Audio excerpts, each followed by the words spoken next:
Am I getting you from Toronto proper? Is that where you're living these days? Yes. Got it. Beautiful Toronto. It's the same thing to me as New York City. Have you spent a lot of time here? I've been a few times. I haven't spent a lot of time, but I mean, I guess there are some similarities, but there's also very major differences. Like what? I'm going to guess by nature, everyone is nicer in Toronto, but Yes, I say that because slightly. they're kind of hubs of comedy, they're hubs of entertainment, finance, banking. The people are not as nice in these cities as they are an hour outside of them. They're airport Yep. hubs. Uh, they're diverse, more diverse than other neighboring areas. That's why I think they're kind of the same. They definitely share the diversity. They definitely share the love for food, the banking hubs, as you mentioned. But I feel like Toronto is even getting slightly more expensive than New York. Really? But when I was growing up, it was always kind of a joke that you'd buy a magazine, it'd be $1 or $2 more expensive than Canadian dollars, and then people go, "Oh, because Canadian dollar is not worth anything." But I think that kind of changed in maybe the early 2000s when Canadian dollar maybe became worth more than the American dollar. It did, but then the funny thing about it, the price difference didn't really change. Like when you go buy a book, like there's still a $10 difference on some of the prices, and the difference in currency is like 20 cents or something like that. Yeah. Well, that concludes the economics portion of our conversation. And so my first exposure to you as a stand-up comic was the great bit that you have about the African advantage that you had. Yes. And then that same performance, you also talked about your take on the movie He's Not That Into You, which cracked me up. How much have you learned about He's Not That Into You since you put that routine out into the world? Have you learned more about it? Learn more about in terms of the movie itself. Well, do you know the comedian that actually came up with the He's Not That Into You part? I'm trying to remember. I think I should know this, but His name no. is Greg Behrendt. And Right. as a big comedy nerd, I have to say he's hilarious, and his comedy has nothing to do with that one thing. That's one thing that he once said in a meeting, a writers' meeting on Sex and the City, and they thought it was the most ingenious thing they've ever heard. And then his whole career for the 5 years after that, they tried to make him this housewife loved comic and not this Right. comic. So he would be doing these comedy specials where he'd bring on his surf punk band to play in the background, but he'd have to do that horrible material related to He's Not That Into You. I just always found that hilarious. That is very funny. And I was wondering if one day somebody reached out to you and went, "Hey, Greg Behrendt is really cool." No, actually, the funny thing about it was I didn't even find out that it came, because I remember someone bringing it up much, much later after they had sent the bit about the idea that the genesis was from a comedy bit, because I didn't know. I just watched the movie. I mean, you've seen the bit. For me, the bit was, and it's unfortunate, not unfortunate, but it was it's kind of funny that that's the movie that I chose to sort of jump off on that point, because there's so many movies that have done what that movie does. Yes. Right. So it's it just happened to be that was the movie that was on my collective sort of radar at the time. And it was the movie where it was just one of those the one that broke the camel's back. I was I'd seen this so many times in movies that when that popped up in that scenario, I was like, oh, I got to talk about this now. Yeah. But so yeah, and then years later, someone brought up it came from a comedian, and I was like, really? And then I never really followed up on that. But I find that very, very funny, because I can understand how that can go sideways pretty quickly when you just sort of start something and you think it's just going to go away, and it becomes like a book and a movie. Yeah. And everyone is now just yelling a catchphrase at you at the airport and in the coffee shop. I feel for him. It's almost like if the guys who wrote the Macarena were just serious singer-songwriters, and then that was their one horrible song, Yeah. and it was the global phenomenon, and then they had to spend the rest of their life. Yeah. Close with it. Really an artist. No. You have to close with the Macarena. You have to do it. Exactly. Yeah.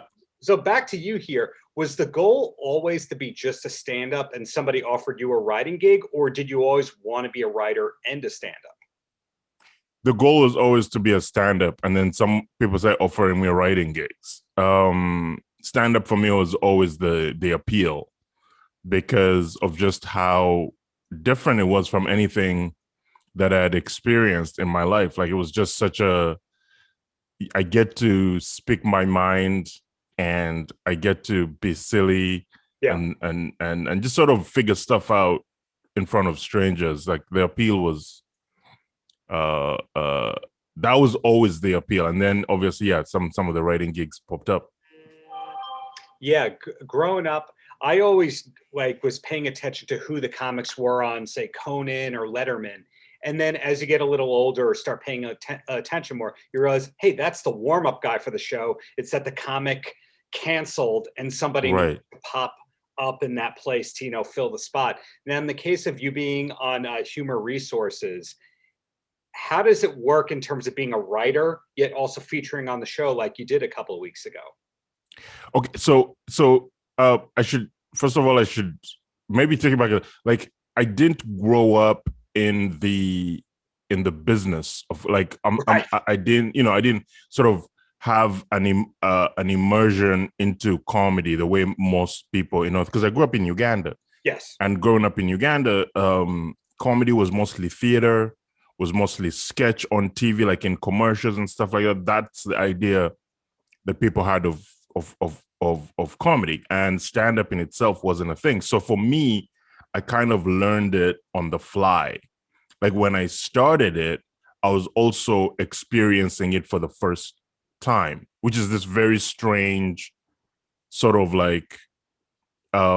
entrance into like a business, because I'm like, I was learning about the quote unquote the greats, the George Carlin, the Richard Pryors, while at the same time writing my first 5 to 7 minutes. Right. So going into Humour Resources, I think that was the sort of the easy part for me, is because I didn't have, I've been doing this for a while now, but it was like I didn't have this reverence for the history because I didn't know the history as I was learning it.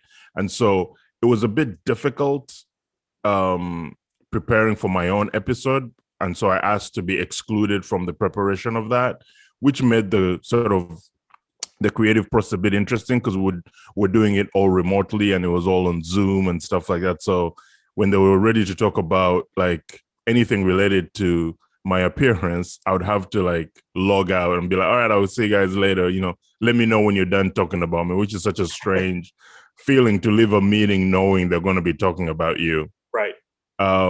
So that was a bit sort of strange, but then there was so much else to do because there were so many other performances and so many other people involved that we're going to be talking to, that I could sort of distract myself with, Sarah Silverman and Lucas Brothers and Casey Coben and, all the other comedians that showed up. That's a really interesting thing that I didn't think about, that you weren't exactly a feature in the Ugandan Laugh Stop tour. You weren't doing the Comedy Store in Uganda. No. So you had to, really absorb everything from the start. Have you ever had an experience where you thought you wrote this genius bit and then you find out that it was already done by a Carlin or a Pryor? All the time. All the time. I think the first 2 or 3 years of my journey into stand-up was discovering how much had already been done. And I thought that I was, paving this way. So, and that's why I kind of like decided also, like, I'm going to lean in on my cultural and my culture and sort of my upbringing to sort of bring stories, because I realized that trying to dwell on everyday observations, I was doing 1980s like stand-up in like the late 2000s, thinking that I was being original. Like I remember doing a bit about something about, basically the joke was something like, you meet someone and like in something like, oh, Canadians are so weird. Like you meet them, they say, hey, like, we should be friends or something like that. And then when they find you in their bathroom, they complain or something like that. Like basically the bit is this creepy stalker who ends up in people's bathrooms because I'm trying to make friends. And then, like I said, again, I'm trying to write these jokes, which I think are jokes. And then I watch Ellen DeGeneres has like HBO One Night Stand from like 1985. Yeah, on HBO. And and she does this whole bit about how she follows a guy home and he's complaining that he's in a bathroom, and I'm watching the whole thing being like, this is exactly what I just wrote, thinking it was very original, and it's like 20, 30 years old. Yeah, I can imagine that happens to every kind of creative person. You're a songwriter, you write a song, and then you realize, oh, that is a Beatles song. That's already done. Yeah.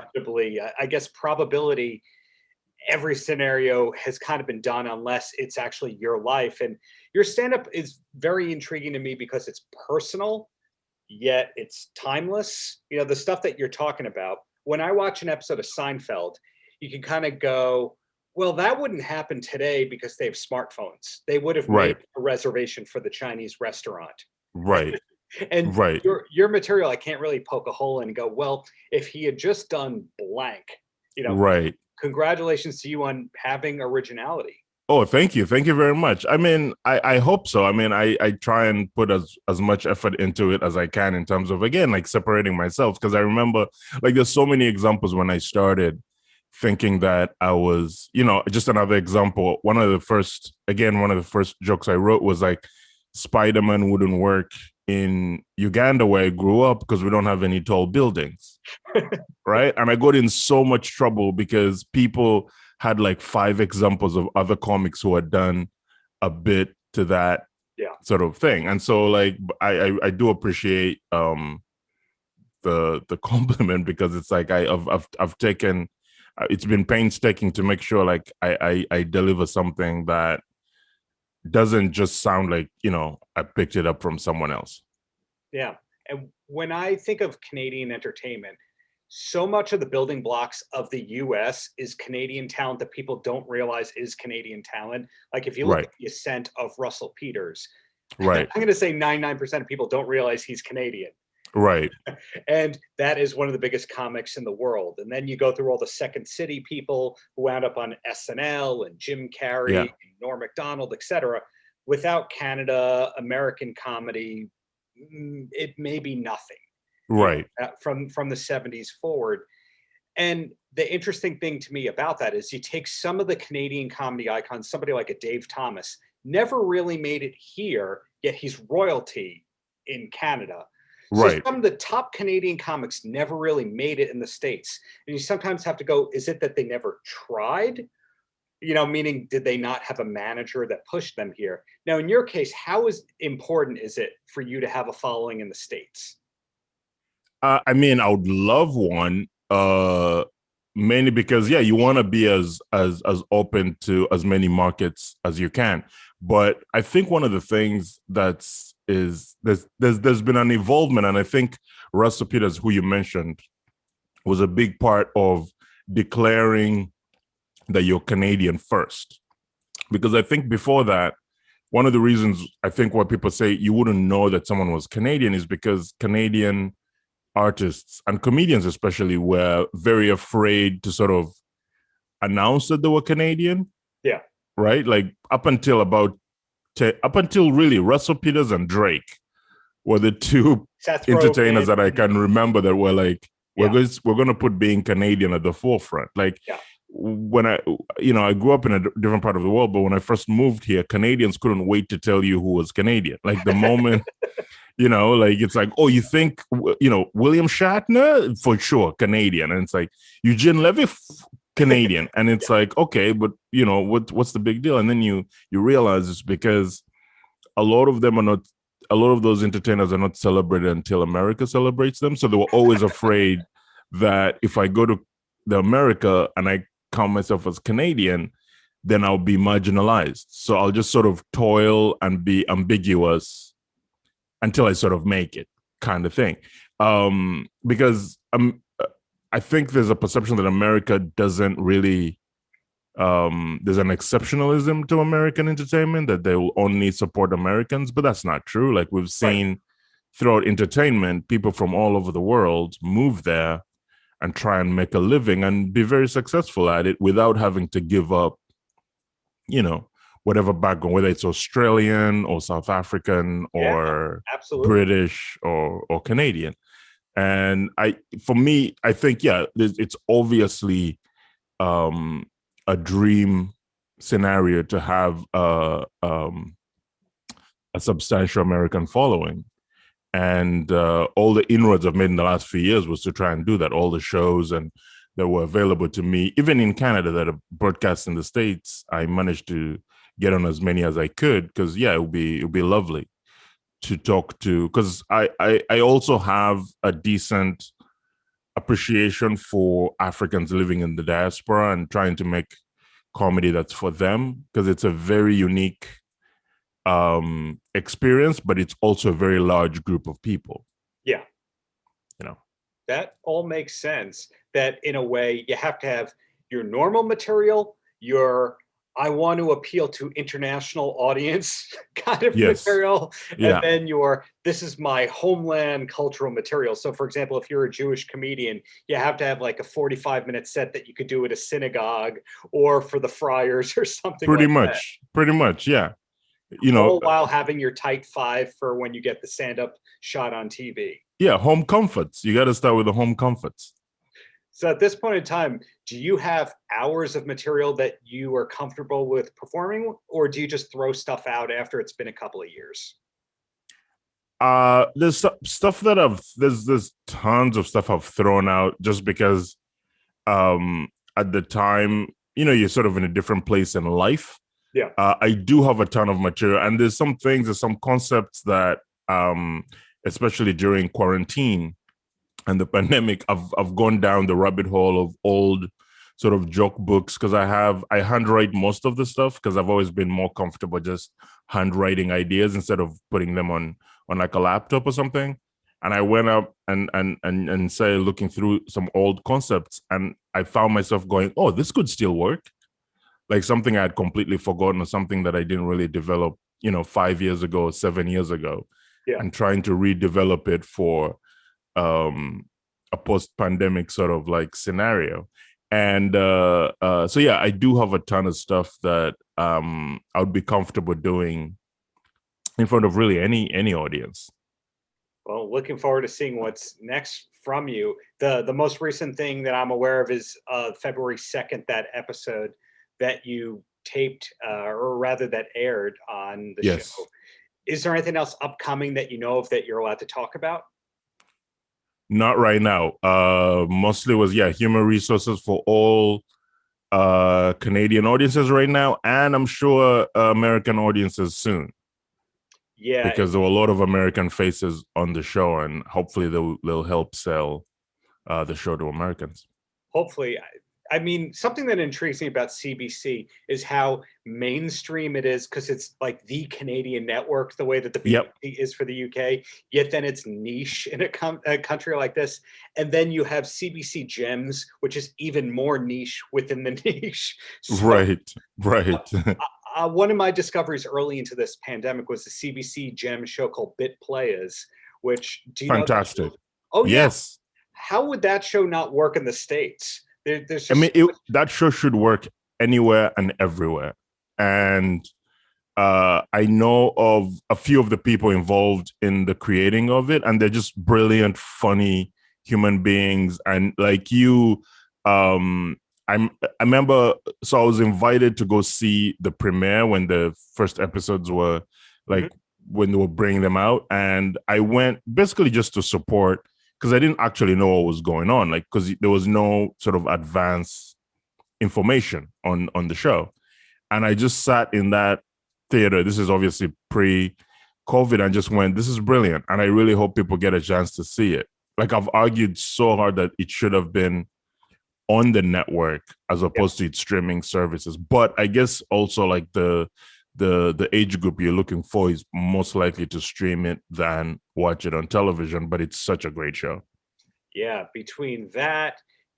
I wasn't familiar with Humour Resources before the pandemic, and Letterkenny, I'm going to argue that Canadian comedy is right now doing better than American comedy is in terms of sitcoms and stand-up and just commentary in general. So yes. you're contributing. Thank you so much. So 2 quick questions and then you're a free man. And the first question is, as a TV guy, do you have a TV show that you can recommend to somebody who needs a new show to start watching? Ooh, I mean, there's so many. If you haven't caught up on Billions or HBO's Insecure or CBC Gem's Bit Players, those are the 3 shows I would recommend because they have something for anyone and everyone. Are you aware that the guy who inspired Billions bought the New York Mets in baseball? I did. I heard that. Yeah. I was reading about that actually a few weeks ago because I didn't realize it was actually, I thought it was like a compilation of different characters, but apparently he was the main inspiration behind it. Yeah, it'll be interesting to see what else he does for the team. Yeah. And he also jumped off Twitter apparently during the GameStop debacle, which is hilarious. Yeah, I think it's hopefully this is not one of the things that is big in Canada. Do you know Barstool Sports? Mm-hmm. Oh, you do know that? I do. Use pizza slices? Yeah. Okay. He's why Steve Cohn quit Twitter. Oh, really? Yes. That's hilarious. Yeah. I don't know where to go, because on one hand, Barstool Sports brings awareness to interesting businesses and concepts. And on the other hand, it's kind of like the opposite of sophisticated comedy. It kind of like Dane Cook version 3.0. Right. No offense, and no Dane Cook. Yes, I get what you're saying, but it's also like I've learned that the idea of sophisticated comedy only exists in a very small sort of like, there's a very small group of people that appreciate it. Yeah. Like everyone else just like, listen, I'm just trying to get out of here. I'm just trying to just throw something at the wall and let's see what sticks. Exactly. Well, my last question for you, Arthur, is any last words for the kids? Any last words for the kids? Grow up. Just grow up. No one cares. Okay, you're not special. Maybe one of the millions of you is actually special. Like actually is going to contribute something that's life-changing and life-defining. The rest of you are just a waste of time. So grow up. That is very refreshing. Thank you so much for that. Thanks for your time, and really just keep up the greatness there. Oh, thank you for having me. I really appreciate it. Paltrocast.